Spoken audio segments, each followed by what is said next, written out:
এই এতিয়া এনেকে জুপুকা মাৰি থাকিবি নে কিয় আহিলি কথাটো কবি হে দুপৰীয়া ভাতকেইটা খাই উঠি যিটো সপোন দেখিলো চা কি এজাক বান্দৰে আপোনাক কেনেকুৱা খেদিছে চা বান্দৰৰ কথা ভাবি শুইছিলি চাগে কমলৰ ভৈনীয়েক থাকোঁতে মই বান্দৰৰ কথা ভাবি শুম নে চা চা জাক জাক বান্দৰে আপোনাক কেনেকুৱা খেদিছে আপুনি দৈও বাচিব নোৱাৰিছে নদী এখনৰ ওচৰত পাই গ'লগে চা এফালে নদী এফালে বান্দৰ আপুনি মাজতে ফচি আছে চা কলৈকো যাব নোৱাৰিছে কেনেকুৱা ভয় খাইছে তাৰপিছত এপাকত জয়হীন বুলি কৈ নদীৰ ওপৰেদি আপুনি এনেকুৱা দৌৰিছে দৌৰোতে খালি মুখখন এনেকে চিঞৰি কাক মাতিছো মোক মাতিছে তোক মুখমন বুলি কিয় মাতিম মাতিলে মোহন বুলি মাতিম সপোনটো মই দেখিছো না আপুনি দেখিছে আৰু সপোনত কিয় মুখখন বুলি মাতিছে আপুনিহে জানিছে মই সপোনতে ঘামিছো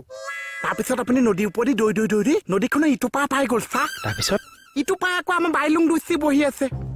বাইলুং দুচিয়ে আপোনাৰ থাপ মাৰি ধৰি লৈ এই চা পিটন দিছে চা এই কালি থানাত তই এইবোৰ দেখিলি যে সেইকাৰণে সেইবোৰকে দেখিছো তেতিয়াহ'লে বান্দৰে খেদা সপোন কিয় দেখিছো এই মোহন এচা গাৰ নোম শিয়ৰি গৈছে থানাৰ যে ভাওনা ভাগ বন্ধ হ'ল তাৰ কাৰণে কিবা দুখ লাগিল নে কিয় হা মোহন হ'ব পাৰে চা নহ'লে কপিগণে মোৰ কিয় বিৰুদ্ধাচৰণ কৰিব নদীখন পাৰ হ'বলৈ মোক সংগহে দিব লাগিছিল সপোনত যে মুখমন চিঞৰিছিলো আচলতে মোহনৰ মূৰটো লক্ষ্মণৰ ক্ষম নটো মুখমন চা বিগেতে পুথি এখন পঢ়াওক আৰু ৰাতিলে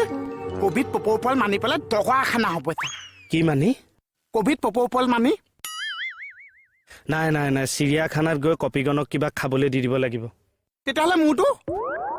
মানে ৰাতিলে যে প্লেনিংটো কৰিলো সেই ইমান সোপা মানুহৰ খানা কোনে বনাব এই কালজিয়া কি মৰি গৈছে আপুনি এচাই ফোন কৰি যদি মোৰ দায়িত্ব ল'ব পাৰে মই 20-25টা মানুহৰ ভাত বনাব নোৱাৰিম চা এইটো কি মাৰিছে যা বোলো মই আছো মিলাম যা নহয় চিগনেলটো কেনেকে মাৰিছে চিগনেলটো কেনেকে মাৰিলে মাক আকৌ এবাৰ মাৰক নাই এতিয়া নাহে আপুনি পঢ়ি ক'ত আছিলে মই ঘৰত গোটেইটো আছো চা দাঁত চাওঁ মুখ চাওঁ আচ্ছা